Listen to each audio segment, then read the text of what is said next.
Disclaimer time.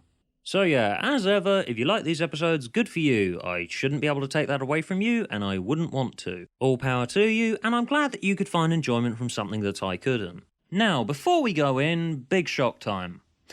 Love and Monsters isn't on this list. I know a lot of you will be anticipating it, but I watched it back recently along with a load of episodes in preparation for these lists, and while I still don't really like it as such, I personally find it incredibly cringy, but I hadn't watched it in quite a long while, and I just found that its legendary status with all the bile that everyone's built up for it over the years since its broadcast, myself included in the past, is totally out of proportion to what it actually is now that I'm watching it with fresh eyes. Yet, while it's still really not my thing at all, I just came out of it thinking, you know what, fair enough.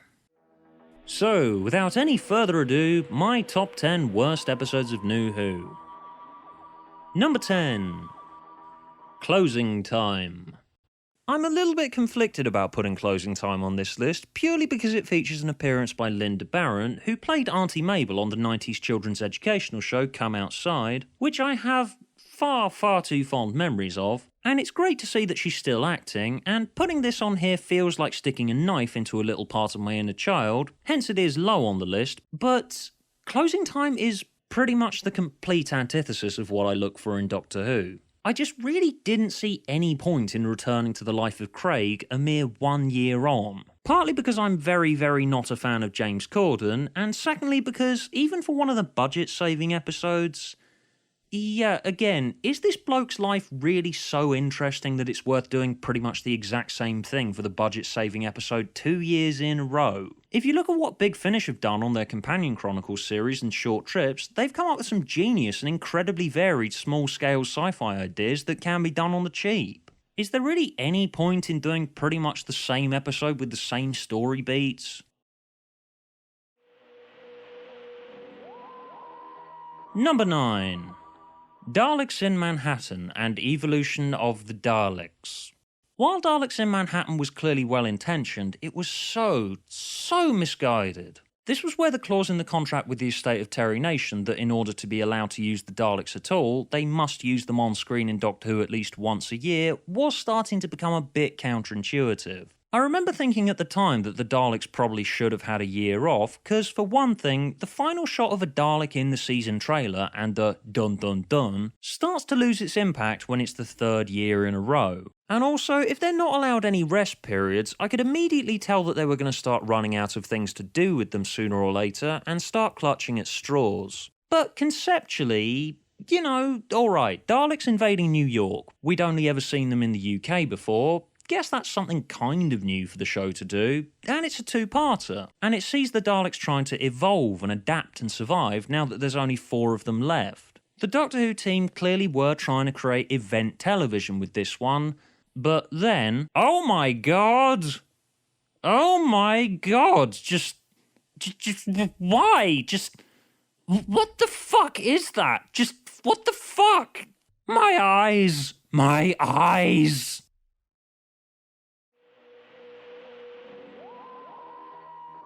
Number 8. Planet of the Dead.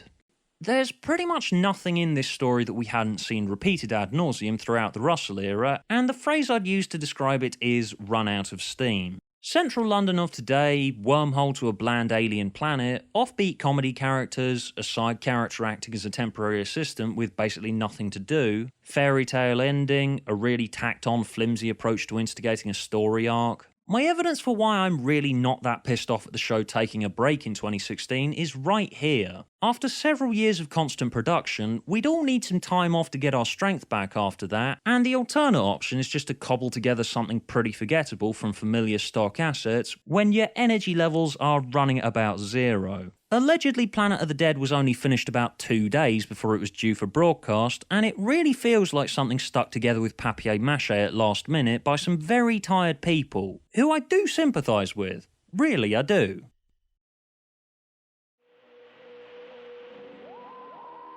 Number 7. Victory of the Daleks. Okay, two very big and screamingly obvious problems. One, the idea of Churchill recruiting the Daleks to help him win World War II is about 1,000,000,000 times better and more interesting than using the bulk of the episode primarily as an excuse to market a new toy line. And two, if the fanbase happens to hate the new designs, deciding to retire them because of just how many people utterly hated them exaggerates this episode's failings a shit ton more when you're watching it back in the context of having seen the designs quietly dropped afterwards. So much of this episode is just dedicated to going, wow, look at these amazing new designs! And in hindsight, it looks incredibly misguided. Like, people might have grown to accept them over time if they just had the writing to back them up. It just depends on how it's done. Just watch this episode and Dalek back to back and ask, really, how on earth did we get here?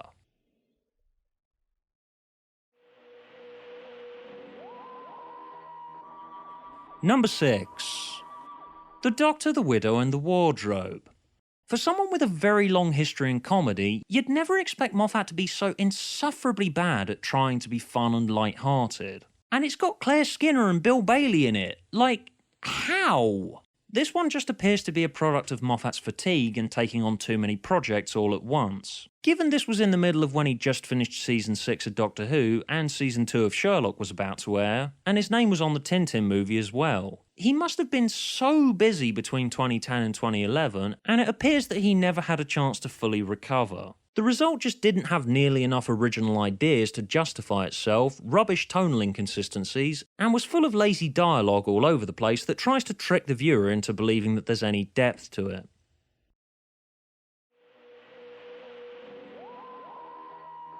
Number 5.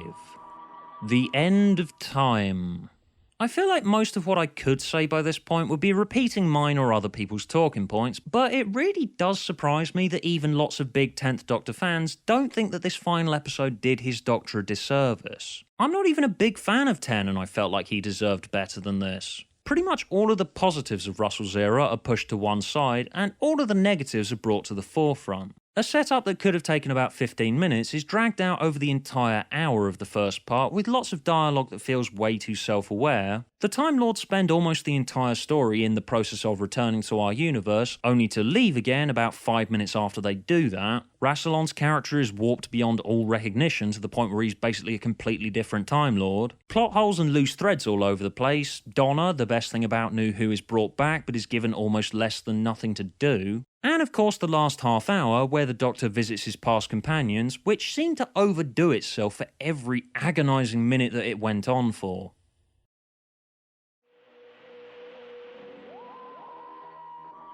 Number 4. Asylum of the Daleks. I'm probably going to have to do a very big video on this one at some stage because upon rewatching it, you start to see more problems surface. Mr. TARDIS Reviews has done a really good in-depth video on this one, and I agree with not all, but most of his talking points. Amy and Rory breaking up purely so they could waste a good chunk of the episode getting them back together in some of the least enjoyable scenes in Doctor Who history. An incredibly predictable plot twist that everyone keeps on telling me wasn't predictable for some reason. Bringing old Daleks out of storage purely to placate classic Who fans and deciding not to actually do anything with them, which for some stupid reason caused people to call my credentials as a classic Who nerd into question purely because I didn't go, Zummagur, the special weapons Dalek was on screen for like 2 seconds. Yeah, saving a revisit to this piece of crap for another day.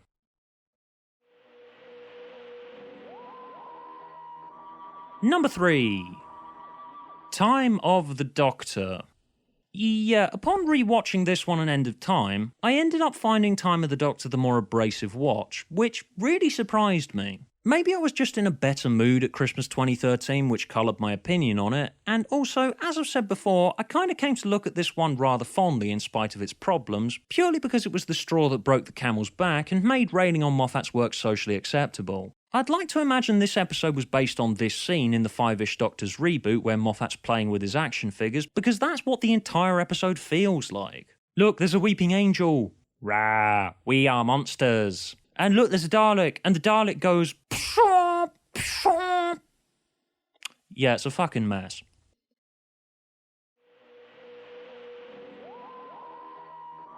Number 2. Hellbent. Okay, popping my tinfoil hat on for a second, I do not believe that Hellbent was a total accident. Moffat is a lot smarter than this. I know he is. I'd just seen him be a billion times smarter than this the previous week. Aside from lazy scripting mistakes all over the place that I pointed out in my review, are you seriously buying that after all that build-up to the return of Gallifrey, deciding to sideline it 20 minutes in to do a completely unnecessary retcon of the more than satisfactory death of a companion that about 70% of the fanbase had spent 3 years complaining about, was an oversight. Especially following directly on the heels of the emotionally gut-wrenching, critically acclaimed Heaven Sent, which was all about dealing with the death of said companion in a mature way. Really, someone needs to conduct a Frost Nixon-style interview with Moffat about Hellbent, because I guarantee you that if he'd announced that this was his intention to anyone before writing it, most people on staff would probably point out why that's one of the worst things that you could possibly spend this episode doing. Was it an accident? Well, I don't know, obviously, and I don't want to accuse him of anything, but it doesn't matter. It's my list, and for devaluing Heaven Sent alone, it's my number 2.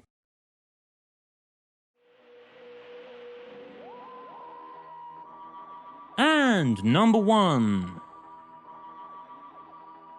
Who are we kidding? No tension. Regular viewers will see this coming. Kill the Moon. Okay, I'm perfectly capable of putting my politics to one side when it comes to my appreciation of storytelling, but the problem was the way that Kill the Moon used the pro-life debate made it completely shatter the veil of fiction and just made this episode so preachy, and I just found it utterly excruciating. The entire setup of the moral dilemma is rendered completely meaningless by not spending any time at all with the people on Earth that will be affected by this decision, and addressing what might happen if we don't do what the writers clearly already decided they're going to do. It's not a moral dilemma because it keeps on telling us very heavy-handedly what the answer is. How do we kill it? Oh my god, well done for spoiling the conclusion with a sound effect about a second after introducing the main thrust of your episode, at minute 20. There is so much wrong with everything included in the previous sentence, really. As said, I'm putting my politics to one side here. I don't even care about the fact that I disagree with this episode. It's just that it's so ham-fisted and preachy, and it allows its politics to break the veil of fiction.